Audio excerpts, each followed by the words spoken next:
नमस्कार साथियों, हिंदी की श्रृंखला में अगले वीडियो वर्णमाला में आप सभी का स्वागत है। साथियों, वर्णमाला हम पढ़ेंगे आज।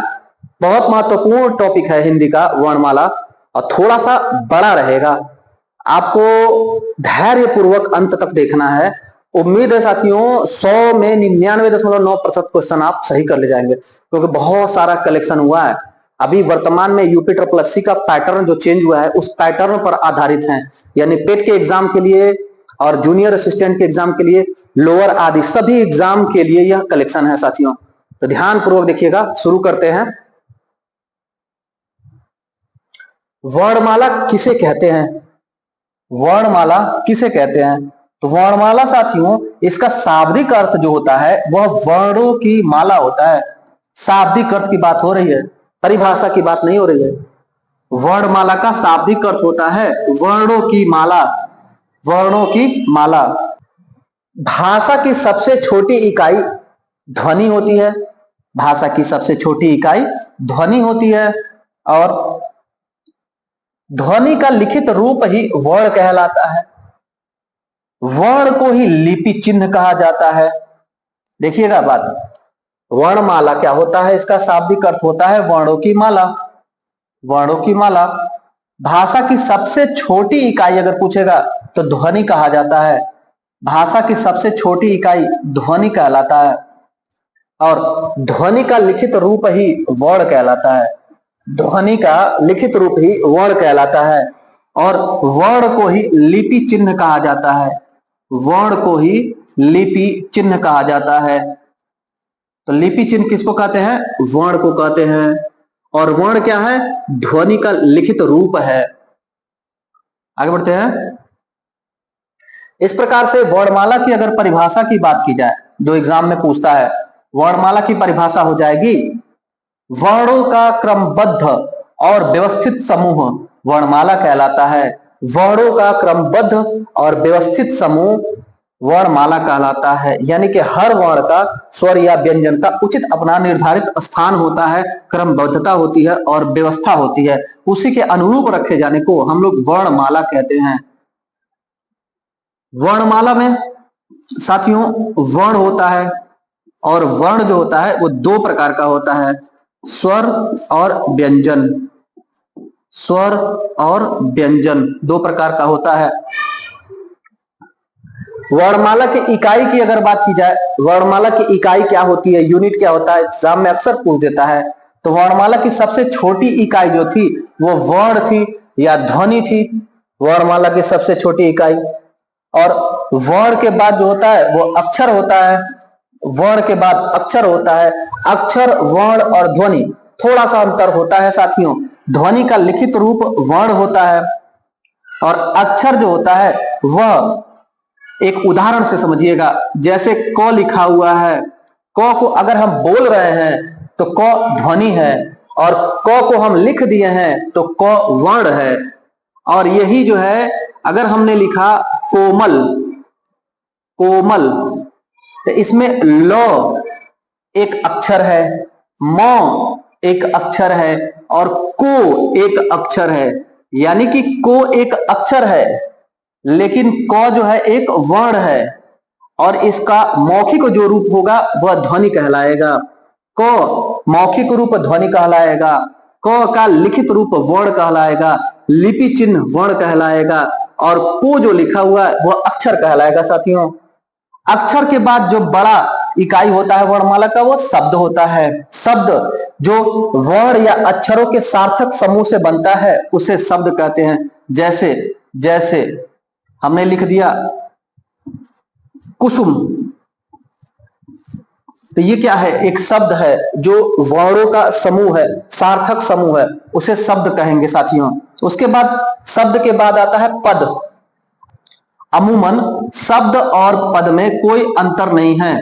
कुसुम या रोना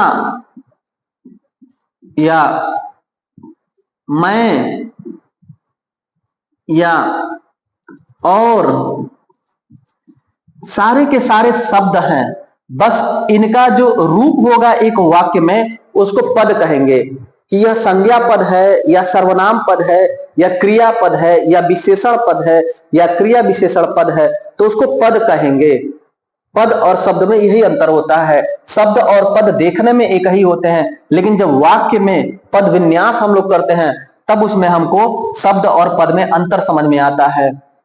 इसके बाद होता है पदबंध। साथियों, पदबंध और पद में अंतर है।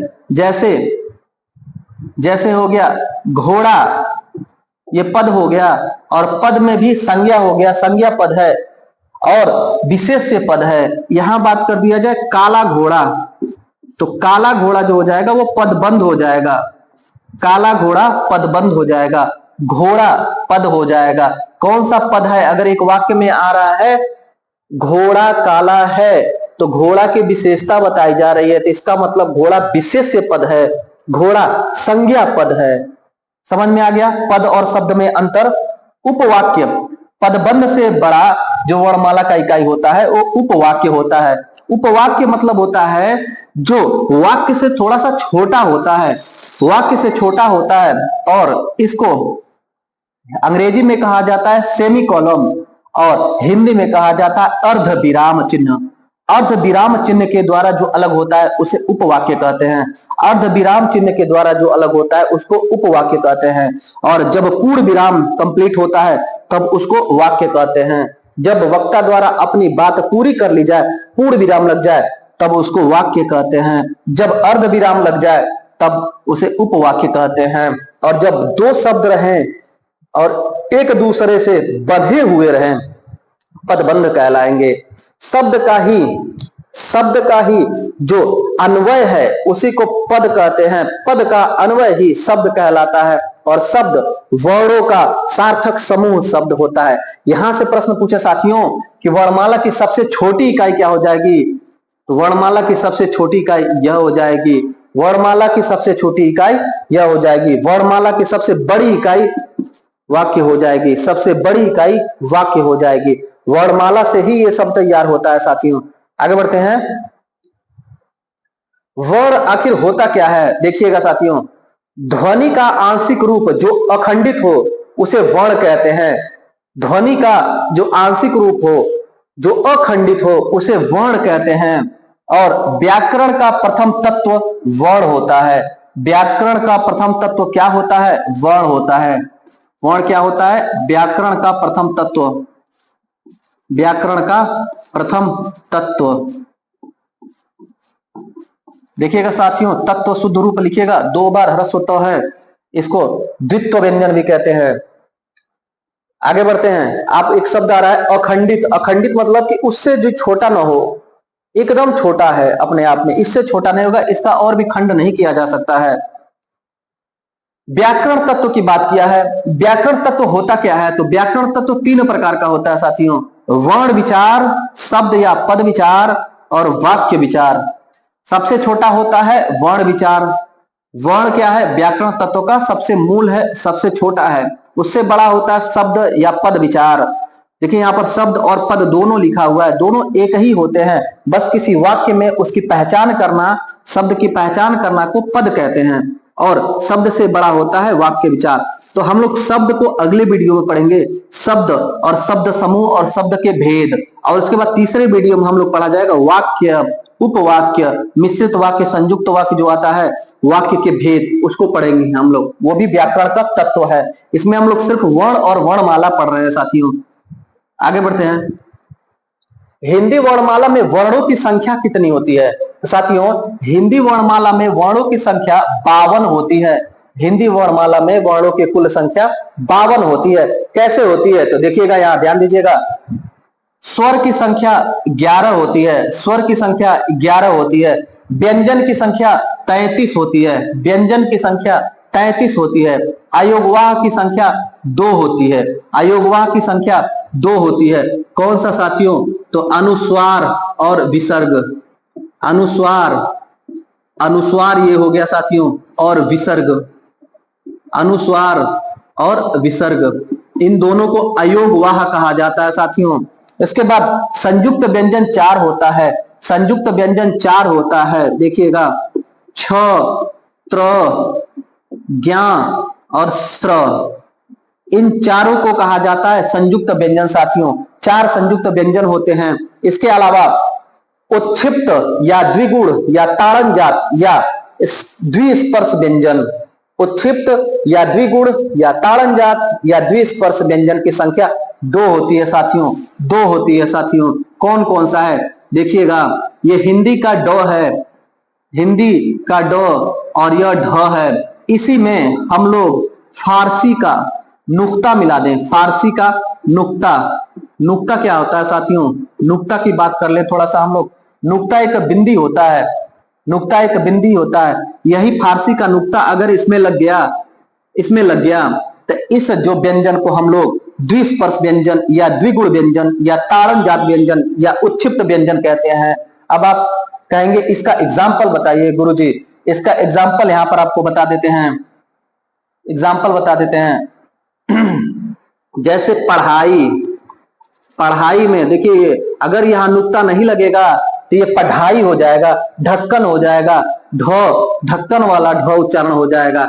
ऐसे ही होता है लड़ाई, ये ड नहीं है साथियों, ट ठ ड, उस ड में फारसी नुक्ता लग गया है तो ये लड़ाई वाला ड़ हो गया है, यह ड़ हो गया है और यह ढ हो गया है। साथियों ये द्विगुण व्यंजन जो होता है, इसके उच्चारण के लिए जीभ को मोड़ करके हवा बाहर छोड़ना रहता है, उसको कहते हैं, इसीलिए इसको कहते हैं द्विस्पर्श या द्विगुण। जीभ को मोड़ करके, फोल्ड करके, जैसे आप बोल करके देखिए पढ़ाई, प्रैक्टिकली बोलिए, आप खुद से बोलिए पढ़ाई, तो देखिए जीभ ढ़ पर मुड़ रहा है, लड़ाई मुड़ रहा है। लेकिन जब ढ बोलेंगे और ड बोलेंगे तो नहीं मुड़ेगा, ड ढ नहीं मुड़ रहा है। लेकिन जब बोलेंगे आप ढ़ और र तो जरूर जीभ मुड़ेगा और श्वास बाहर आएगा, तो उसी को बोलते हैं द्विगुण व्यंजन। इस प्रकार से 2 द्विगुण व्यंजन, 4 संयुक्त व्यंजन, 2 अयोग वाह, और व्यंजनों की कुल संख्या 33 और स्वर की संख्या 11। टोटल मिलाकर के हो जाएंगे, आप कैलकुलेट करके देख लीजिएगा, 52 वर्ण हो जाएंगे। हिंदी वर्णमाला में कुल वर्णों की संख्या 52 होती है। हिंदी वर्णमाला में कुल वर्णों की संख्या 52 होती है साथियों। थोड़ा लंबा वीडियो रहेगा लेकिन आप ध्यान पूर्वक करिएगा, बहुत सावधानी से पढ़िएगा, कंप्लीट आप वर्णमाला आज समझ जाएंगे। आगे देखिएगा साथियों, हिंदी वर्णमाला में वर्णों की संख्या पूछता है, कई आधार पर संख्या को पूछता है, बहुत कंफ्यूजन रहता है, कभी भी एक सटीक उत्तर नहीं होगा उसका। इस व्यक्ति के अनुसार, इस विद्वान के अनुसार ऐसे प्रश्न करके पूछेगा। देखिए अगर पूछे हिंदी वर्णमाला में मूल वर्णों की संख्या कितनी होगी, हिंदी वर्णमाला में मूल वर्णों की संख्या हो जाएगी 44। हिंदी वर्णमाला में मूल वर्णों की संख्या हो जाएगी 44। 11 स्वर होते हैं, कुल स्वर 13 होते हैं। यूपी पुलिस के एग्जाम में पूछा था, यूपी पुलिस के री एग्जाम में पूछा था, केंद्रीय हिंदी भाषा संस्थान है उसके अनुसार भी स्वरों की कुल संख्या 13 होती है।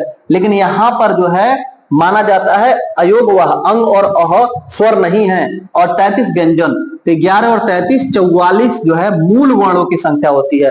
मूल वर्णों की संख्या 44 होती है। लेकिन उच्चारण के आधार पर अगर पूछेगा तो 45 होती है। उच्चारण के आधार पर वर्णों की संख्या 45 होती है। कौन कौन से, तो देखिएगा 10 स्वर होते हैं। अब देखिए अयोग वा पहले 2 निकल गया था और एक री निकल जाएगा, ऋषि वाला री, ये नहीं होगा, तो 10 स्वर हो गए और 33 व्यंजन हो गए और 2 यहां पर उच्छिप्त व्यंजन हो गया, 2 उच्छिप्त व्यंजन हो गया साथियों, उच्छिप्त व्यंजन। इस प्रकार से टोटल 45 वर्णों की संख्या उच्चारण के आधार पर हो जाएगी। पूछेगा उच्चारण के आधार पर वर्णों की संख्या, तो 45 हो जाएगी। डॉक्टर भोलानाथ तिवारी एक हिंदी के विद्वान हैं। डॉक्टर भोलानाथ तिवारी, उनके अनुसार री स्वर नहीं है। उनके अनुसार अगर पूछे स्वरों की संख्या कितनी होगी तो 10 हो जाएगी। डॉक्टर भोलानाथ तिवारी के अनुसार स्वरों की संख्या कितनी हो जाएगी, 10 हो जाएगी। री को इन्होंने स्वर नहीं माना है। आगे बढ़ते हैं। परंपरागत आधार पर वर्णों की संख्या अगर पूछे, ट्रेडिशनल आधार पर, परंपरागत आधार पर, तो वर्णों की संख्या 49 होती है। परंपरागत आधार पर वर्णों की संख्या साथियों 49 होती है। 13 कुल स्वर हो जाएंगे 13 और 33 व्यंजन हो जाएगा और 3 संयुक्त अक्षर हो जाएंगे, छ, त्र, अज्ञा, स्र को नहीं लिया जाता है साथियों। इस प्रकार से अगर पूछे परंपरागत आधार पर वर्णों की संख्या परंपरागत आधार पर वर्णों की संख्या पूछे तो टोटल 49 हो जाता है। कौन कौन सा? तो 13 कुल स्वर, 33 व्यंजन और 3 संयुक्त अक्षर। इस प्रकार से टोटल जो है 49 हो जा रहे हैं परंपरा के आधार पर वर्ण। किशोरी दास वाजपेयी जो है उन्होंने अयोगवाह को स्वर नहीं माना है। देखिए, भोलानाथ तिवारी ने री को स्वर नहीं माना है और किशोरी दास वाजपेयी ने अयोगवाह को स्वर नहीं माना है। यानी कि अनुस्वार और विसर्ग, अनुस्वार और विसर्ग जो हैं, इन दोनों को किसने स्वर नहीं माना है? किशोरी दास वाजपेयी ने नहीं माना है। और साथियों याद रखे रहिएगा, किशोरी दास वाजपेयी जो हैं, किशोरी दास वाजपेयी, इनको हिंदी का पाणिनि कहा जाता है। पाणिनि जो संस्कृत व्याकरण के विद्वान थे, जिनकी प्रसिद्ध संस्कृत व्याकरण की ग्रंथ है अष्टाध्यायी, उसी प्रकार से इनको माना जाता है कि यह हिंदी व्याकरण के विद्वान है, हिंदी व्याकरण के पाणिनि हैं। याद रखे रहिएगा। आगे बढ़ते हैं। स्वर और मात्रा क्या होता है? देखिएगा, यहां पर आपको कुल 13 स्वर लिखे हुए हैं। ओ, आ, ई, उ, री, ए, ओ, औ, अं, अह, 13 स्वर है। लेकिन मात्राओं की संख्या पूछा है साथियों, तो मात्रा एक देखिएगा, यहां पर औ की मात्रा नहीं होती है साथियों। तो मात्रा की संख्या कितनी होती है? मात्रा की संख्या हो जाएगी 12 और स्वरों की कुल संख्या हो जाएगी 13। देखिए, बहुत महत्वपूर्ण अंतर है। और यहां से क्वेश्चन भी पूछा है कि किसको एक मात्रिक स्वर कहा जाता है? तो ध्यान दीजिएगा साथियों, अ की कोई मात्रा नहीं होती है, अ की कोई मात्रा नहीं होती है, अ की कोई मात्रा नहीं होती है, लेकिन उच्चारण में एक मात्रा का समय लगता है। अ की कोई मात्रा नहीं होती है, प्रयोग करेंगे तो अ की कोई मात्रा नहीं होती है, लेकिन उच्चारण में एक मात्रा का समय लगता है, इसीलिए इसको एक मात्रिक स्वर कहते हैं। किसको एक मात्रिक स्वर कहते हैं? अ को एक मात्रिक स्वर कहते हैं, अ को एक मात्रिक स्वर कहते हैं। किसको उदासीन कहते हैं? किसको शहीद कहते हैं? तो उदासीन स्वर अ को कहते हैं, शहीद स्वर अ को कहते हैं, उदासीन स्वर अ को कहते हैं, शहीद स्वर अ को कहते हैं। साथियों आगे बढ़ते हैं। अगर पूछे स्वरों की संख्या, सामान्यतः स्वरों की संख्या कितनी होती है? 11 होती है। सामान्यतः स्वरों की संख्या कितनी होती है? 11 होती है। लेकिन पूछे कुल स्वरों की संख्या कितनी होती है? 13 होती है साथियों। 11 प्लस 2, 13 स्वरों की कुल संख्या होती है। अयोगवाह को भी मान लिया जाता है। ये पूछा गया था साथियों, देखिए यूपी पुलिस के एग्जाम में पूछा गया था, यूपी पुलिस के री एग्जाम में पूछा गया था। और प्रामाणिक पुस्तक है केंद्रीय हिंदी शिक्षण संस्थान की, उसके अनुसार भी हिंदी में कुल स्वरों की संख्या 13 होती है। कोई शक नहीं रखिएगा दिमाग में। आगे बढ़ते हैं। अयोगवाह क्या होता है? आगे पढ़ते हैं हम लोग अयोगवाह को। अयोगवाह साथियों 2 होता है। अयोगवाह की संख्या 2 होती है। वे वर्ण जो स्वर एवं व्यंजन से योग किए बिना अपने अर्थ स्वयं प्रकट कर दे, उसे अयोगवाह कहते हैं। फिर से पढ़िएगा। वे वर्ण जो स्वर एवं व्यंजन से योग किए बिना अपना अर्थ प्रकट करते हैं, उनको अयोगवाह कहते हैं। अयोगवाह की संख्या होती है 2। अनुस्वार, अनुस्वार ये है साथियों, अनुस्वार, इसको अयोगवाह कहा जाता है। यह है विसर्ग साथियों, विसर्ग, इसको अयोगवाह कहा जाता है। याद रखे रहिएगा, किशोरी दास वाजपेयी ने अयोगवाह को स्वर से अलग किया है। किशोरी दास वाजपेयी ने अयोगवाह को स्वर से अलग किया है, क्योंकि ये स्वर की सहायता से लिखे जाते हैं। सामान्य अवधारणा है कि अयोगवाह बिना अपना अर्थ स्वयं प्रकट करते हैं, किसी और की सहायता के, यानी कि स्वर और व्यंजन के सहायता के बिना ही, यानी उसके जोड़ के बिना, उनके योग के बिना ही अपना अर्थ प्रकट करते हैं, स्वतंत्र होते हैं। इसीलिए इसको स्वर माना गया है। अयोगवाह को 13 स्वर में आते हैं। लेकिन अगर पूछेगा किशोरी दास वाजपेयी के अनुसार, तो किशोरी दास वाजपेयी कहते हैं कि अयोगवाह स्वर से अलग किए बिना उच्चारण नहीं हो सकते हैं। इनका उच्चारण स्वर के सहायता से होता है। अ से अह होता है, अ से अंग होता है, इसलिए ये नहीं मानते हैं किशोरीदास वाजपेयी अयोगवाह को स्वर। किशोरीदास वाजपेयी को हिंदी का पाणिनि कहा जाता है। हिंदी का पाणिनि किसको कहा जाता है? तो हिंदी के विद्वान है किशोरीदास वाजपेयी, इनको हिंदी का पाणिनि कहा जाता है। साथियों आगे बढ़ते हैं। पूछेगा स्वर के प्रकार कितने होते हैं? तो साथियों स्वर के कई आधार पर प्रकार हैं। स्वर के प्रकार कितने होते हैं? तो स्वर का ओष्ठ के आधार पर कितने प्रकार होते हैं ये अलग बात हो जाएगा। जिह्वा के आधार पर एक प्रकार होते हैं, प्रयत्न के आधार पर एक प्रकार होते हैं, मात्रा, समय, उच्चारण के आधार पर एक प्रकार होते हैं और स्थान के आधार पर। तो पांचों को हम लोग डिटेल से पढ़ेंगे। ओष्ठ के आधार पर पहला हम लोग पढ़ते हैं स्वर का प्रकार। तो ध्यान दीजिएगा साथियों, ओष्ठ के आधार पर स्वर के दो प्रकार हैं। ओष्ठ के आधार पर स्वर के दो प्रकार हैं, अवृत्तमुखी स्वर और वृत्तमुखी या गोलाकार या वर्तुलाकार स्वर। देखिएगा, वृत्तमुखी या गोलाकार या वर्तुलाकार स्वर। और पहला है अवृत्तमुखी स्वर। अवृत्तमुखी स्वर भी दो प्रकार का होता है, अवर्तुल स्वर और अर्धवर्तुल स्वर। क्या होता है साथियों? देखिएगा, ध्यान दीजिएगा, छोटी ई, बड़ी ई, ए, ऐ, इसको अर्धवर्तुल स्वर कहते हैं। यानी कि इसमें जो है मुख ज्यादा नहीं खुलेगा। ई, ए, ऐ, ए, मुख ज्यादा नहीं खुल रहा है, ये अवर्तुल स्वर है जिसमें मुख थोड़ा सा खुलेगा। आ अर्धवर्तुल स्वर हो जाएंगे। अवर्तुल बहुत कम खुलेगा, अर्धवर्तुल में आधा मुंह खुलेगा और वर्तुल या गोलाकार या वृत्तमुखी में पूरा मुंह खुलेगा और गोल बनेगा। देखिए साथियों, इसमें क्या होता है, इसमें कौन सा वर्ण होता है? इसमें वर्ण होता है ऊ, बड़ा ऊ, ओ, औ और आगत स्वर जो विदेशी स्वर है वो भी हो जाता है साथियों। ऊ, बड़ा ऊ, ओ, औ, इसको वृत्तमुखी बोलते हैं और आ को अर्धवर्तुल स्वर बोलते हैं। छोटी ई, बड़ी ई, ए, ऐ को अवर्तुल स्वर बोलते हैं साथियों। आगे बढ़ते हैं। दूसरा है स्वर का आधार, स्वर का भेद। जिह्वा के आधार पर स्वर के भेद। तो जिह्वा के आधार पर स्वर को तीन भागों में वर्गीकृत किया गया साथियों। जिह्वा के आधार पर तीन भागों में बांटा गया स्वर को। पहला है अग्र स्वर, दूसरा है मध्य स्वर और तीसरा है पश्च स्वर। पहला है अग्र स्वर, दूसरा है मध्य स्वर और तीसरा है पश्च स्वर। देखिएगा, जब जीभ के अगले हिस्से से उच्चारण हो तो उसे अग्र स्वर कहेंगे। जैसे ई, ए, ऐ उच्चारण करके देखिए, जीभ का अगला हिस्सा पर प्रेशर लग रहा है, दाब लग रहा है। ई, ए, ऐ। मात्र एक जो है वह मध्य स्वर है, इसके उच्चारण करके देखेंगे तो जीभ के मध्य में प्रेशर दबाव लगेगा।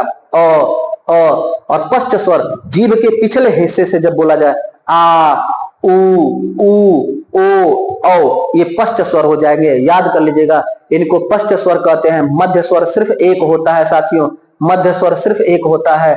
और ई, ए, ये दोनों जोड़े भाई अग्र स्वर कहलाएंगे साथियों। आगे बढ़ते हैं। तीसरा आधार स्वर के प्रकार का, प्रयत्न के आधार पर स्वर के कितने प्रकार होते हैं? देखिएगा, प्रयत्न के आधार पर स्वर के चार प्रकार होते हैं। पहला होता है विवृत स्वर। साथियों ध्यान दीजिएगा, अगर वृत्त कहेगा तो शुद्ध यह लिखा है, लेकिन जब वृत्त का विवृत होता है साथियों तो यहाँ पर दो तो नहीं रहेगा, एक ही तो रहेगा। तो विवृत यह शुद्ध लिखा हुआ है। विवृत स्वर आ को कहते हैं, अर्ध विवृत स्वर अ, ऐ, ओ को कहते हैं। संवृत्त स्वर छोटी ई, बड़ी ई, ऊ और ऊ को कहते हैं और अर्ध संवृत्त स्वर ए और ओ को कहते हैं साथियों। ध्यान दीजिएगा, होता क्या है, देखिए लिखा हुआ है यहाँ पर, विवृत स्वर उसको कहते हैं जिसके उच्चारण में मुंह अधिक खुले। इसके उच्चारण में मुंह अधिक खुलेगा और इनके उच्चारण में मुंह कम खुलेगा साथियों। मुंह कम खुलेगा तो संवृत्त हो गया और मुंह ज्यादा खुलेगा तो अर्ध विवृत हो गया। तो देखिएगा, अ, ए, औ, आ, ये विवृत हो गए और संवृत्त में ई, ऊ और ए, ओ, इसमें कम खुल रहा है। अब कम में और ज्यादा में भी दो भाग में बांटा गया है। विवृत में आ हो गया, ज्यादा खुल रहा है, आ विवृत स्वर है। अ, ए, औ अर्ध विवृत स्वर है। संवृत्त में ई, ऊ संवृत्त स्वर है। अर्ध संवृत्त में ए, ओ अर्ध संवृत्त स्वर है साथियों। याद करिएगा, अगर आप चाहे तो स्क्रीनशॉट भी लेते रहिएगा, नोट्स जरूर बनाइएगा, लिखते जरूर रहिएगा। आगे बढ़ते हैं। आगे देखिएगा साथियों, मात्रा, समय या उच्चारण के आधार पर स्वर के कितने भेद होते हैं? कौन कौन से भेद होते हैं? तो एक मात्रिक स्वर होता है जिनकी संख्या 4 होती है। एक मात्रिक स्वरों की संख्या 4 होती है। अ, ई, उ, री एक मात्रिक स्वर है। याद कर लीजिएगा, अ, ई, उ, री एक मात्रिक स्वर होते हैं। द्विमात्रिक स्वर की संख्या 7 होती है। द्विमात्रिक स्वरों की संख्या 7 होती है साथियों। इसमें भी दो प्रकार होता है, सजातीय और विजातीय। सजातीय स्वरों की संख्या 3 होती है, विजातीय स्वरों की संख्या 4 होती है। द्विमात्रिक स्वर की संख्या टोटल 7, 3 सजाती और 4 विजाती। सजाती कौन से हो जाएंगे साथियों? तो देखिएगा, बड़ी ई हो गया, आ हो गया और बड़ा ऊ हो गया। देखिए इसका निर्माण किससे हुआ है देखेंगे तो ऊ प्लस ऊ से हुआ है। इसी प्रकार इसका निर्माण अ से हुआ है। इसका निर्माण छोटी ई दो जुड़ने से हुआ है। तो सब एक ही जाति के जुड़ रहे हैं। देखिएगा ई और ई जुड़ करके बड़ी ई हो रहा है, तो इसको सजाती कहेंगे। अ और अ मिल करके बड़ा अ हो रहा है, सजाती कहेंगे। ऊ और ऊ मिल करके बड़ा ऊ हो रहा है, सजाती कहेंगे। 4 विजाती कौन से होते हैं साथियों? तो देखिएगा ए, ऐ, ओ और औ, इनको हम लोग विजाति कहेंगे। इनको हम लोग विजाति कहेंगे। और ए का निर्माण साथियों, ए का निर्माण साथियों अ और ई से होता है। अ और ई मिलकर के ए हो जाता है। इसका मतलब कि दो भिन्न भिन्न स्वर मिल रहे हैं। जब एक ही प्रकार के दो स्वर मिलेंगे तो सजाती हो जाएगा। जब दो भिन्न प्रकार के स्वर मिलेंगे तो उस द्विमात्रिक स्वर को हम लोग विजातीय स्वर कहेंगे। अंतिम बड़ा महत्वपूर्ण है त्रिमात्रिक। एक मात्र होता है जिसको बोला जाता है प्लुत स्वर। प्लुत स्वर, और इसको लिखा जाता है थोड़ा सा यस आकार का लिखा जाता है, जैसे ओम लिखा जाए, ओम। तो साथियों इसके ओम का उच्चारण सिर्फ ओम नहीं कहेंगे। ये अगर ओम हम पढ़ रहे हैं, बोल रहे हैं, तो ये ओम हो गया, ओम। ये जो है इसमें उच्चारण में थोड़ा सा इनके और इनकी अपेक्षा अधिक समय लगेगा साथियों। यहां पर लिखा हुआ ये ओम और ये लिखा है साथियों ओम। ये बीच में जो प्लुत स्वर लिखा गया है, इस प्लुत स्वर के कारण इसके उच्चारण में इनके और इनके अपेक्षा अधिक समय लगेगा। यहां बोल देंगे ओम, यहां बोलेंगे ओम। तो अगर उच्चारण अधिक करना है तो वहां पर हम लोग प्लुत स्वर लगाते हैं। और प्लुत स्वर को साथियों त्रिमात्रिक स्वर भी कहा जाता है। प्लुत स्वर को त्रिमात्रिक स्वर भी कहा जाता है। आगे बढ़ते हैं। स्थान के आधार पर स्वर कितने होते हैं? तो साथियों स्थान के आधार पर 6 प्रकार के स्वर होते हैं। जल्दी से देख लीजिएगा। पूछेगा कंठ स्वर कौन से होते हैं? अ, आ और अह। कंठ से उच्चारण होगा अ, आ और अह, तो उसे हम कंठ स्वर कहेंगे। तालव्य स्वर क्या होता है? ई और ई को तालव्य स्वर कहते हैं। जब तालु से उच्चारण होगा ई और ई, तो उसको तालव्य स्वर कहेंगे। ओष्ठ, ऊ और ऊ, जब होष्ठ से उच्चारण होगा ऊ और ऊ, तो उसको ओष्ठ स्वर कहेंगे साथियों। मूर्धन्य स्वर क्या होता है? मूर्धन्य स्वर री को कहते हैं मूर्धन्य स्वर। मूर्धा से उच्चारण होता है री।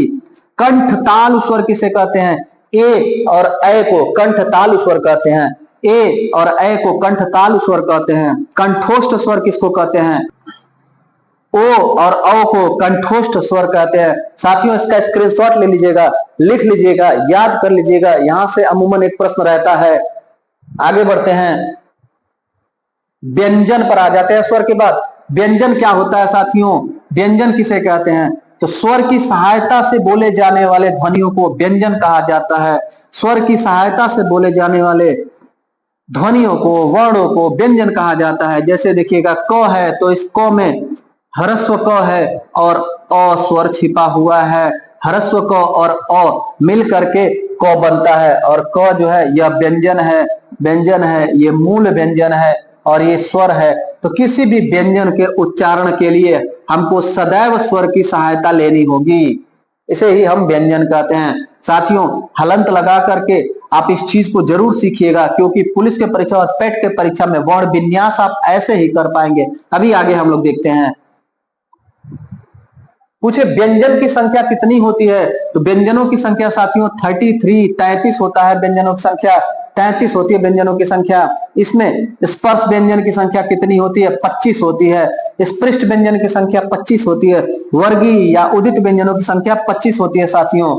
4 प्रश्न है इसमें। स्पर्श व्यंजन की संख्या या स्पृष्ट व्यंजन की संख्या या वर्गीय व्यंजन की संख्या या उदित व्यंजन की संख्या कितनी होती है?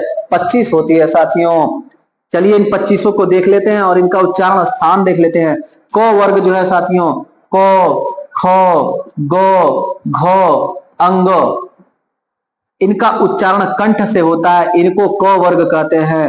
च देखिएगा, च वर्ग में च, छ, ज, झ और इया, इनका उच्चारण स्थान साथियों तालु है, तालु। च वर्ग का उच्चारण तालु से होता है। ट वर्ग है साथियों, ट, ठ, ड, ढ, अण, इनका उच्चारण स्थान मूर्धन्य है साथियों। ट वर्ग का उच्चारण स्थान मूर्धन्य होता है। तो वर्ग क्या होता है, तो, थ, द, ध और न, ये तो वर्ग है और इसका उच्चारण स्थान दंत है, दंत से उच्चारित होता है। तो, थ, द, ध, न। प वर्ग क्या है साथियों, प वर्ग जो होस्ट से उच्चारण होता है, प, फ, ब, भ और म, प, फ, ब, भ, म, इनका उच्चारण स्थान होस्ट है साथियों, याद करे रहिएगा। इसी में हर वर्ग में जो पांचवा अक्षर होता है साथियों, याद कर रहिएगा, हर वर्ग का जो पांचवा अक्षर होता है, यानी अंग, यानी इया, यानी अड़, न, म, इनको बोला जाता है पंचमा अक्षर। पूछ देगा पंचमा अक्षर किसको कहते हैं, तो हर वर्ग का पांचवा अक्षर पंचमा अक्षर कहलाता है। इन्हीं को अनुनासिक कहते हैं, क्योंकि नाक की सहायता से भी इनका उच्चारण किया जाता है, इसलिए पंचमा अक्षर को अनुनासिक भी कहते हैं। इन्हें ही नासिक्य भी कहा जाता है। नासिक्य व्यंजन क्या होता है, पंचमा अक्षर को नासिक्य व्यंजन कहते हैं। अनुनासिक किसे कहते हैं, पंचमा अक्षर को अनुनासिक व्यंजन कहते हैं साथियों। आगे बढ़ते हैं, प्रयत्न के आधार पर व्यंजन पूछेगा। प्रयत्न के आधार पर साथियों ध्यान दीजिएगा, इसमें प्रश्न ऐसे बनते हैं कि पार्श्विक व्यंजन किसे कहते हैं, तो लिख लीजिएगा, याद कर लीजिएगा। पार्श्विक व्यंजन ल को कहते हैं, ल को पार्श्विक व्यंजन कहते हैं साथियों, ल को पार्श्विक व्यंजन कहते हैं, ल को पार्श्विक व्यंजन कहते हैं। लुंठित या प्रकंपित व्यंजन किसको कहते हैं, र को लुंठित या प्रकंपित व्यंजन कहा जाता है। अर्ध स्वर या संघर्षहीन व्यंजन किसको कहते हैं साथियों, य और व को अर्ध स्वर या संघर्षहीन व्यंजन कहते हैं। ये स्वर नहीं है, अर्ध स्वर है, याद रखिएगा, य और व अर्ध स्वर है। मोस्ट इंपॉर्टेंट ये प्रश्न है, अर्ध स्वर किसको कहते हैं, य और व को अर्ध स्वर कहते हैं। स्पर्श संघर्षी व्यंजन किसको कहते हैं, च, छ, ज और झ, इनको स्पर्श संघर्षी व्यंजन कहते हैं साथियों, स्पर्श संघर्षी व्यंजन। कोमल तालव्य व्यंजन किसको कहते हैं, क वर्ग, जिसका उच्चारण स्थान तो कंठ है, क वर्ग का उच्चारण स्थान कंठ है, लेकिन इसको कोमल तालव्य व्यंजन कहा जाता है। किसको कोमल तालव्य व्यंजन कहा जाता है, क वर्ग को कोमल तालव्य व्यंजन कहा जाता है। वर्ष तालव्य व्यंजन या दंत मूल व्यंजन किसको कहा जाता है, तो साथियों न, स, ज, र, ल, इन पांचों को कहा जाता है दंत मूल व्यंजन या वर्ष तालव्य व्यंजन साथियों। यहां पे लिखा हुआ है स, र, ल, न, जो छूट गया है आप ऐसे याद रखिएगा, न, स, ज, र, ल, न, स, ज, र, ल, नस जरल। वर्ष व्यंजन, वर्ष तालव्य व्यंजन या दंत मूल व्यंजन कहलाता है। काकल्य व्यंजन किसको कहते हैं, ह को काकल्य व्यंजन कहते हैं। उरस व्यंजन किसको कहते हैं, ह को कहते हैं। प्राण व्यंजन किसको कहते हैं, ह को कहते हैं। बोध व्यंजन किसको कहते हैं, ह को कहते हैं। स्वर यंत्र मुखी व्यंजन किसको कहते हैं, ह को कहते हैं साथियों। स्क्रीनशॉट लेना होगा, ले लीजिएगा साथियों। आगे बढ़ते हैं, संयुक्त अक्षर या संयुक्ताक्षर किसको कहते हैं, संयुक्त अक्षर किसको कहते हैं साथियों। संयुक्त अक्षर की संख्या है साथियों 4, संयुक्त अक्षर की संख्या है 4, छ, त्र, ज्ञ और स्र, इनको संयुक्त व्यंजन या संयुक्त अक्षर कहा जाता है साथियों। देखिएगा पूछता है इनका निर्माण किससे होता है, ह्रस्व क और मूर्धन्य स मिलकर के बनता है छतरी वाला छ। ह्रस्व त और र से मिलकर के बनता है त्र। ज और इया, ह्रस्व ज और इया से मिलकर के बनता है अज्ञा। और तालव्य स हलंत लगा रहेगा और र से मिलकर के बनता है स्र। देखिएगा ध्यान से इसको साथियों, लिख लीजिएगा, याद कर लीजिएगा। आगे बढ़ते हैं, स्वर तंत्री कंपन के आधार पर व्यंजन के भेद पूछता है। स्वर तंत्री कंपन के आधार पर व्यंजन के दो भेद होते हैं। कौन कौन सा देखिएगा, घोष या सघोष। एक ही बात हुआ, घोष मतलब भी घोष हो जिसमें, सघोष मतलब भी वही होता है घोष सहित, और अघोष उसी का अपोजिट हो जाएगा। एक होता है घोष और दूसरा होता है अघोष। प्रश्न इसमें कैसे पूछता है, पूछ देगा कि तालव्य स घोष है या अघोष है, या निम्नलिखित में से कौन सा वर्ण घोष है या अघोष है। तो आप देख करके पहचान जाएंगे, बस थोड़ा सा धैर्य से देखिएगा। किसी भी वर्ग का तीसरा, चौथा या पांचवा, जैसे जैसे बात किया जाए, क वर्ग का तीसरा, पांचवा, चौथा, पांचवा क्या हो जाएगा, गो, घ, ग, घ और अंग। च वर्ग का हो जाएगा च, छ के बाद ज, झ और इया। ट वर्ग का इसी तरह से तीसरा, चौथा, पांचवा, इसी तरह से त वर्ग का तीसरा, चौथा, पांचवा, इसी तरह से प वर्ग का तीसरा, चौथा, पांचवा, प्लस अंतस्थ व्यंजन यानी य, र, ल, व, इनको कहा जाता है अंतस्थ व्यंजन साथियों। इसके अलावा उच्छिप्त व्यंजन, उच्छिप्त व्यंजन दो होते हैं। उच्छिप्त व्यंजन साथियों दो होते हैं। जब हिंदी के ड में नुक्ता लगा दिया जाए, जब हिंदी के ढ में नुक्ता लगा दिया जाए, तब इसको हम लोग उच्छिप्त व्यंजन कहते हैं। तो ये उच्छिप्त व्यंजन भी, और साथ में ह, हर वर्ग का तीसरा, चौथा, पांचवा, अंतस्थ व्यंजन, उच्छिप्त व्यंजन और ह को हम लोग घोष कहते हैं। घोष आखिर परिभाषा क्या है गुरुजी, तो मुख से श्वास वायु के कंपन के साथ बाहर निकलने को हम लोग घोष या सघोष कहते हैं। मुख से जब श्वास वायु कंपन के साथ बाहर, वाइब्रेशन के साथ बाहर निकले तो उसको घोष या सघोष कहते हैं। क्या कहते हैं, घोष या सघोष कहते हैं। इसी का ठीक उल्टा हो जाता साथियों, जब श्वास वायु कंपन के साथ बाहर न निकले तब उसको अघोष कहते हैं। इसमें प्रश्न पूछ देगा तो हम कैसे करेंगे, देखिएगा, हर वर्ग का पहला और दूसरा यानी क और ख, च वर्ग का च और छ, ऐसे ही ट वर्ग का ट और ठ, ऐसे ही त वर्ग का त और थ, ऐसे ही प वर्ग का प और फ, यानी कि हर वर्ग का पहला और दूसरा, उसके अलावा ये तीनों, तालव्य स, मूर्धन्य स और दंत स, अगर ये सारे वर्ण आएगा तो ये अघोष हो जाएंगे। याद कर लीजिए, स्क्रीनशॉट ले लीजिए, लिख लीजिए। आगे बढ़ते हैं।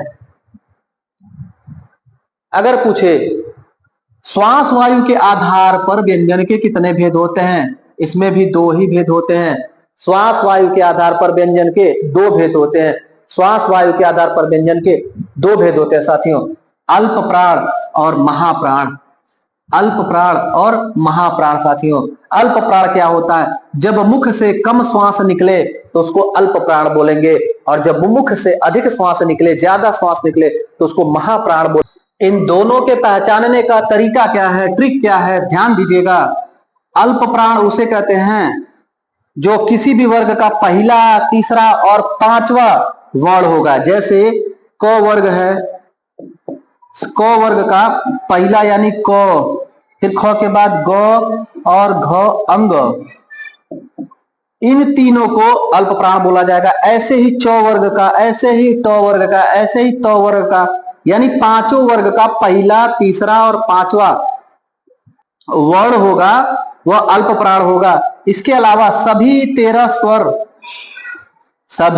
स्वर अल्प प्राण होंगे, और अंतस्थ व्यंजन य, र, ल, व, य, र, ल, व, अंतस्थ व्यंजन भी अल्प प्राण होंगे। इसके अलावा जो पेड़ वाला र है, द्विगुण व्यंजन है, उच्छिप्त व्यंजन है, पेड़ वाला, लड़ाई वाला, वो भी अल्प प्राण होगा।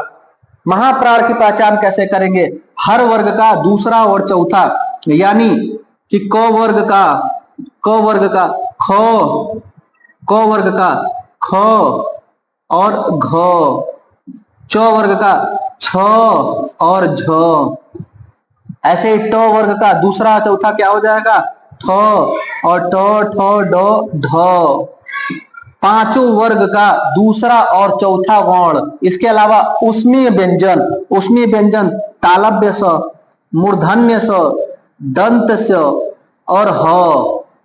इसके अलावा द्विगुण व्यंजन जो ड़ है, पढ़ाई वाला ड़, इसको महाप्राण बोलते हैं। साथियों इसमें प्रश्न पूछ देगा, एक एग्जाम्पल से समझते हैं। पूछेगा कि ख, घ और छ और क एक दे देगा, इनमें से कौन अल्प प्राण है, तो क अल्प प्राण हो जाएगा। पूछ देगा क, ख, ग और अंग में कौन सा महाप्राण है, तो ख महाप्राण होगा। पहचान इस ट्रिक से और इस चीज से करिएगा आप। सामने लिखा हुआ है, स्क्रीनशॉट ले लीजिए, आप लिख लीजिए पूछ करके। आगे हम लोग बढ़ते हैं। द्वित्व व्यंजन किसे कहते हैं साथियों? पुलिस के और पेट के एग्जाम में था, द्वित्व व्यंजन किसे कहेंगे? 4 शब्द दिया था, उनमें से कौन सा द्वित्व व्यंजन होगा? तो देखिएगा, दिल्ली, दिल्ली हो गया, उल्लास हो गया, उज्जवल हो गया, इन सभी में द्वित्व व्यंजन है। यह जो दो समान व्यंजनों का मेल हो, दो समान प्रकार के व्यंजन यानी ह्रस्व ल और पूर्ण ल, यानी कि दो ल व्यंजन का मेल हुआ है, दो समान व्यंजन ल ल है मिले हुए हैं, यहां पर भी ल मिला हुआ है, यहां पर दो जो मिला है। जब दो समान व्यंजनों का मेल हो तो उसको द्वित्व व्यंजन कहेंगे। यहाँ पर द्वित्व व्यंजन ल है, यहाँ पर भी द्वित्व व्यंजन ल है, यहाँ पर द्वित्व व्यंजन ज है। द्वित्व व्यंजन समझ में आ गया होगा साथियों, द्वि से बना हुआ है यानी कि दो, दो शब्द से बना हुआ है। आगे बढ़ते हैं। वर्ण विच्छेद या वर्ण विन्यास क्या होता है साथियों? ये भी आपका जो है पुलिस के परीक्षा और पेट के परीक्षा में ज्यादातर पूछता है, वर्ण विच्छेद या वर्ण विन्यास। तो आसान है, लेकिन एक जगह जो है आपको ध्यान रखने वाली बात होगी। जैसे हम देखते हैं यहाँ पर कमला लिखा हुआ है, कमला का वर्ण विच्छेद या वर्ण विन्यास एग्जाम में पूछ देगा, निम्नलिखित में से कौन सा सही है? तो सही क्या होगा? देखिए, पहले तो इसमें क में ह्रस्व क हो जाएगा, इसके बाद इस क में अ की मात्रा छिपी हुई है साथियों, फिर म है, म में भी ह्रस्व म है, फिर अ है साथियों, और फिर ह्रस्व ल है साथियों, और ल पर ह्रस्व ल पर आ की मात्रा है। ये हो जाएगा कमला का वर्ण विन्यास या कमला का वर्ण विच्छेद साथियों। ऐसे ही आप दो प्रश्नों को करिए, राजेश, और कमेंट में उत्तर दीजिएगा। राजेश और महात्मा, राजेश और महात्मा का वर्ण विच्छेद इसी प्रकार से करिएगा साथियों। हर एक व्यंजन और हर एक स्वर को अलग अलग कर देना है, वही तो कहलाता है वर्ण विच्छेद और वर्ण विन्यास। आपको जो याद करने वाली चीज है उसको हम यहाँ पर बताते हैं साथियों। जैसे देखिएगा, आपसे पूछ देगा संन्यास, संन्यास का वर्ण विच्छेद करिए। इसको थोड़ा सा ध्यान से देखिएगा, इसमें बच्चे गलत कर देते हैं। सौ पहले है साथियों, तो पहले जो है ह्रस्व स हो जाएगा, दंत ह्रस्व स। उसके बाद देखिए ये अनुस्वार है, तो आप अनुस्वार नहीं लिखेंगे साथियों, आप देखेंगे कि अगला व्यंजन क्या है। तो अगला व्यंजन जो है वो नौ है, अगला व्यंजन नौ है, तो जिस व्यंजन का ये होगा उसी का पंचमा अक्षर ये हो जाएगा। तो देखिएगा 100 हो जाएगा और फिर 9 हो जाएगा और पुनः से एक बार 9 है, ये भी ह्रस्व 9 हो जाएगा साथियों। फिर यहाँ पर ह्रस्व य हो जाएगा और य पर आ की मात्रा है साथियों, य पर आ की मात्रा है, और अंत में दंत स है और दंत स हलंत के साथ लिख करके फिर उस पर अ स्वर भी छिपा हुआ है। तो साथियों संन्यास का वर्ण विच्छेद या वर्ण विन्यास ये हो जाएगा। इन दो का आप कमेंट करिए। आगे बढ़ते हैं। र का प्रयोग साथियों बड़ा अद्भुत है। र के बारे में आप जान लीजिएगा। र के कई रूप होते हैं। र एक रेफ होता है, जैसे सर्प और कर्म, धर्म, इन सब में अगर र दिख रहा है जो आपको, इसको रेफ बोला जाता है, इसी को बोला जाता है साथियों रेफ। पदेन क्या होता है? देखिएगा पदेन क्या होता है, जैसे ट्रक लिख दिया गया, ड्रम लिख दिया गया साथियों, ट्रक, ड्रम। तो यहां पर जो र है नीचे दिख रहा है, ये पदेन र है साथियों, पदेन र इसको बोलते हैं।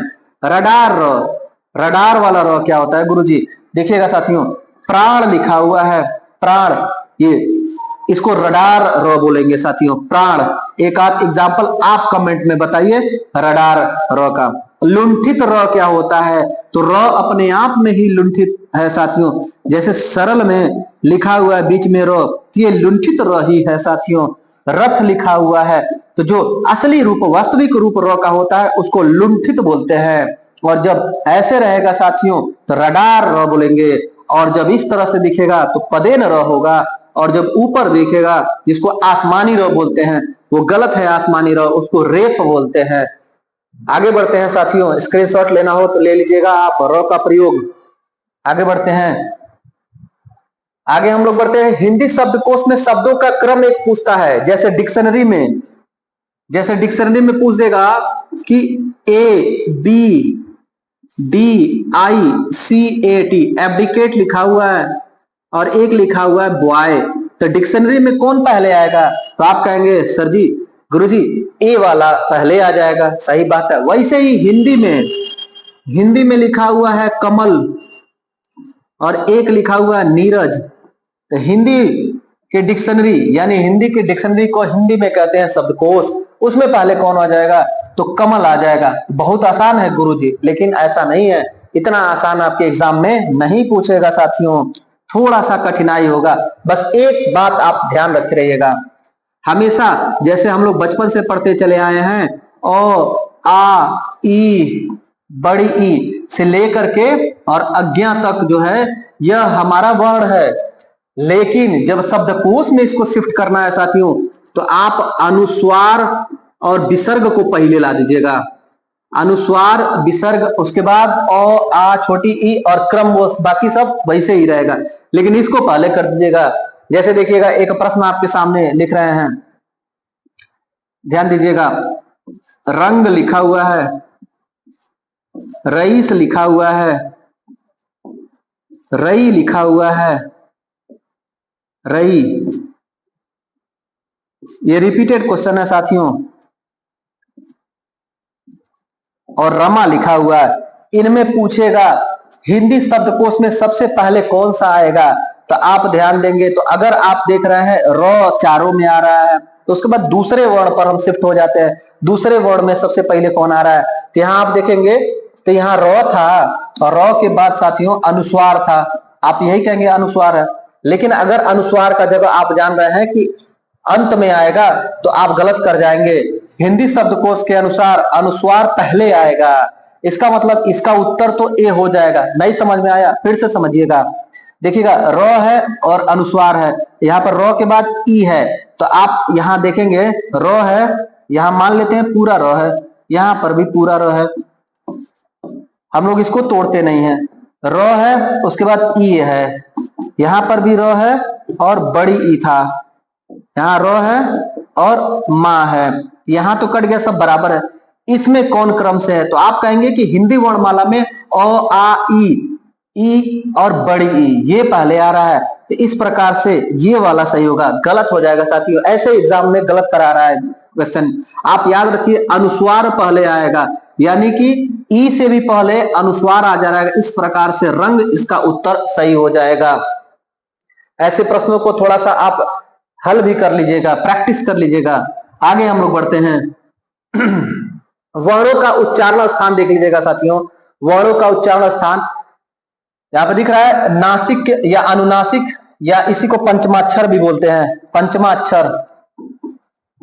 अक्षर आप स्क्रीनशॉट लेना हो तो इसका ले लीजिए, बहुत अच्छा फिगर है। एक नासिका या अनुनासिक या नासिक्य किसको बोलते हैं? अनुस्वार को भी बोलते हैं, और सभी पंचमाक्षर जिसको हम लोग पढ़े हैं उसको बोलते हैं, जिसका उच्चारण नाक से हो। दंत मूल किसको कहते हैं? र और ल से, दांत के मूल यानी कि जड़ से बोला जाता है र और ल। उच्चारण करके देखिएगा, र और ल दंत मूल या वर्त से बोला जाता है। और दंत किसको कहते हैं? तो वर्ग को और सौ वर्ग को, जो दांत से बोला जाता है, तो थ द ध न और दंत सौ, ये दांत से उच्चारण होता है। दंतोष्ठ किसको कहते हैं? व को कहते हैं। इन सब को हम लोगों ने पढ़ा है, बस आपके लिए फिगर डाल दिए हैं, या फिगर से भी थोड़ा सा इस चीजों को समझ लीजिएगा। आप स्क्रीनशॉट ले लीजिए, पढ़ लीजिएगा इसको, वीडियो लंबा ना हो इसलिए हम आगे बढ़ते हैं। आगे दिया हुआ उच्चारण स्थान का ट्रिक, जैसे आप लोग पढ़े हैं ना कि क जो है वो कंठ से है, फिर च वर्ग तालु से है, तो वर्ग दंत से है, तो उसका एक ट्रिक भी होता है साथियों संस्कृत का। अकुह विसर्जनीय नाम कंठ, अकुह विसर्जनीय नाम कंठ का मतलब हो गया अ और क वर्ग, ह और विसर्ग, इसका उच्चारण स्थान कंठ होता है। ऐसे ईचू यशाना नाम तालु, यानी ई हो गया, चौ वर्ग हो गया, य हो गया और तालब्य स हो गया। इन सब का उच्चारण स्थान साथियों तालब्य होगा। लेकिन आप याद रखे रहिएगा कि कभी भी ट्रिक एग्जाम में काम नहीं आता है। अमूमन आपको हमेशा जो है कॉन्सेप्ट क्लियर करना रहता है। आप हर वर्ड का, हर व्यंजन का, हर स्वर का उच्चारण करके स्वतः से देखिएगा कि मुख के किस अंग से ये उच्चारित हो रहा है, किस स्थान से उच्चारित हो रहा है, तो आप आसानी से कर ले जाएंगे। क्योंकि बच्चे अमूमन इसको रटने का प्रयास करते हैं और यहीं से एक आध अक्षर अगर भूल गया तो फिर गलत हो जाता है क्वेश्चन। तो आपके सामने ये भी है, स्क्रीनशॉट ले सकते हैं, इसको भी पढ़ सकते हैं। बाकी हम लोग आगे बढ़ते हैं, अपने प्रश्नों की तरफ आगे बढ़ते हैं हम लोग। चलिए यहां से प्रश्न शुरू हो रहे हैं। टॉप 20 प्रश्न आपके लिए लेकर के आए हैं, इसको करिएगा। पहला प्रश्न आपके सामने है, पूछा है निम्नलिखित में से अयोगवाह है।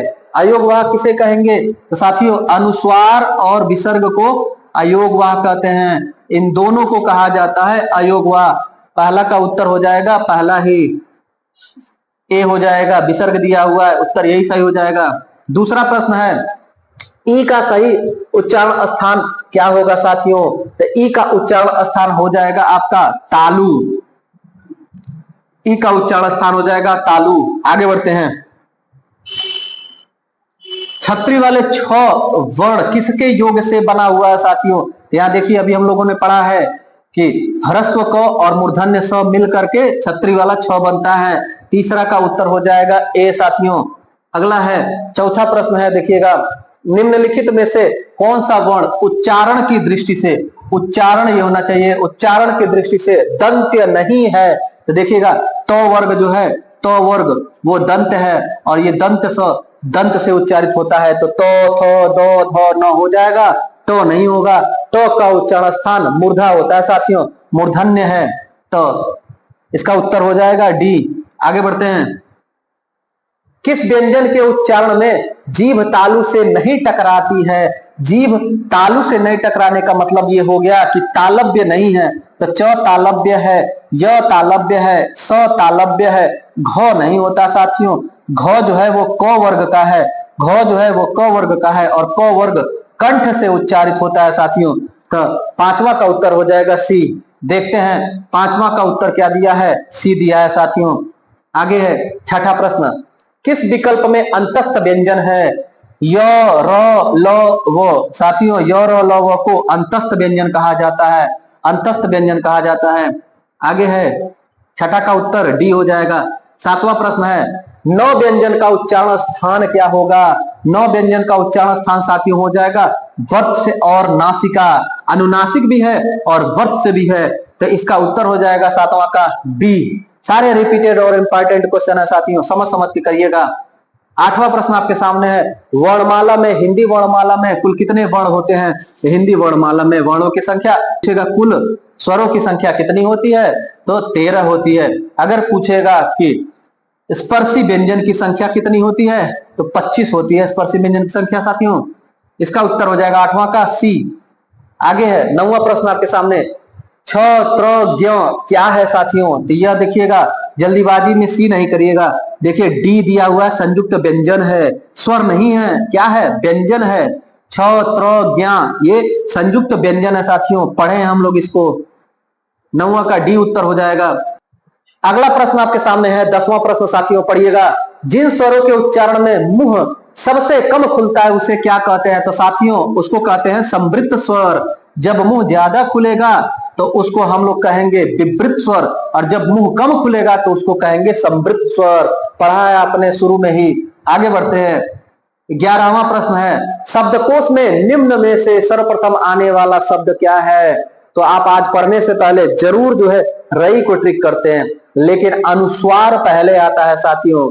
हिंदी वर्णमाला में अ आ ई उ नहीं, आप याद करेंगे अंग अह फिर अ आ से, अंग पहले आता है। इस प्रकार र सब में है, उसके बाद अंग आ जा रहा है, अनुस्वार आ जा रहा है, तो अनुस्वार सबसे पहले आएगा हिंदी शब्दकोश में। आगे बढ़ते हैं, 11 का उत्तर हो जाएगा साथियों ए। 12वां प्रश्न आपके सामने है, निम्न में से कौन सा व्यंजन तालव्य और नासिका है? यानी कि तालु से बोला जाता है और नासिक से बोला जाता है। तो तालव्य से बोला जाने वाला च वर्ग है और च वर्ग का पंचमा अक्षर या अनुनासिक हो जाता है इया। इस प्रकार उत्तर हो जाएगा इया साथियों। देखिएगा 12 का उत्तर आपका हो जाएगा ए। अगला प्रश्न आपके सामने 13वां प्रश्न है, निम्न व्यंजनों में से कौन सा महाप्राण है? निम्न व्यंजनों में से कौन सा महाप्राण है? देखिएगा महाप्राण ख हो जाएगा इसका उत्तर साथियों। जब दूसरा और चौथा किसी वर्ग का वर्ण रहेगा तो वो महाप्राण हो जाएगा। शेष बचा अल्प प्राण है, तो 13 का उत्तर बी हो जाएगा साथियों। अगला प्रश्न है 14वां प्रश्न आपके सामने है, देखिएगा पढ़िएगा। हिंदी वर्णमाला में अयोग वह वर्ण कौन सा है? अयोग वह अंग और अह, अनुस्वार और विसर्ग को अयोग वह कहा जाता है साथियों, अयोग वह कहा जाता है। 14 का उत्तर हो जाएगा डी। 15वां प्रश्न है आपके सामने, निम्न में से किस शब्द में द्वित्व व्यंजन है? द्वित्व व्यंजन यानी कि दो सेम प्रकार के एक ही समान के व्यंजन हैं। उत्साह में दो अलग अलग है। दिल्ली में देखिए साथियों, दिल्ली एग्जाम्पल हमने किया है। 15 का बी उत्तर हो जाएगा, दिल्ली हो गया, उज्जवल हो गया, इस सब में द्वित्व व्यंजन हो जाएगा। यहाँ पर दिल्ली इसका उत्तर सही हो जाएगा 15 का। अगला प्रश्न है साथियों 16वां प्रश्न, ए और ए वर्ण को क्या कहा जाता है? यानी कि कहां से उच्चारण होता है? तो कंठ तालव्य इसको कहा जाता है, कंठ तालव्य कहा जाता है, यानी कंठ और तालु दोनों के मिश्रण से उच्चारण होता है। अगला प्रश्न साथियों 17वां प्रश्न,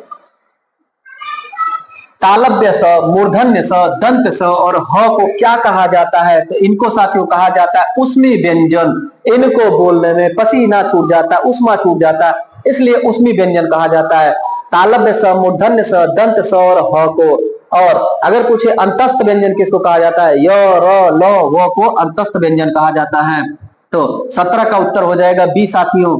अगला प्रश्न है 18वां पूछा है, निम्न में से संयुक्त स्वर किसे कहेंगे? तो संयुक्त स्वर देखिएगा साथियों, ए और औ संयुक्त स्वर हो जाएगा। संयुक्त स्वर कौन सा हो जाएगा? ए और औ। 18 का डी उत्तर सही हो जाएगा। अगला है वर्णमाला किसे कहेंगे? वर्णमाला का परिभाषा पूछ दिया आपसे, तो ध्यान से चारों ऑप्शन को पढ़ के करिएगा। हो सकता है सभी सही हो, एक जो है वो बेस्ट सही होगा।